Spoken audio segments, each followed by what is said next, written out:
Hello అండి, welcome to my channel. Chicken fry ఎలా చేయాలో చూసేద్దాం.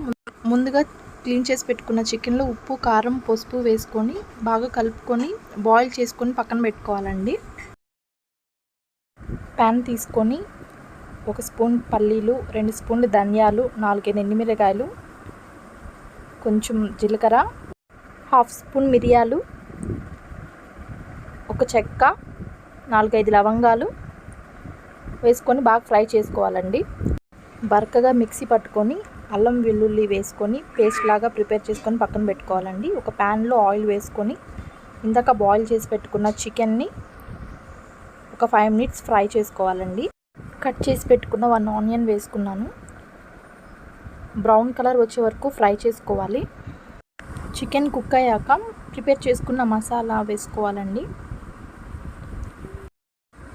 లో ఫ్లేమ్లో చికెన్కి మసాలా బాగా పట్టే వరకు ఫ్రై చేసుకోవాలి. ఒక 5 మినిట్స్ చికెన్ కుక్ అయ్యాక కొంచెం కొత్తిమీర, కరివేపాకు యాడ్ చేసుకున్నానండి.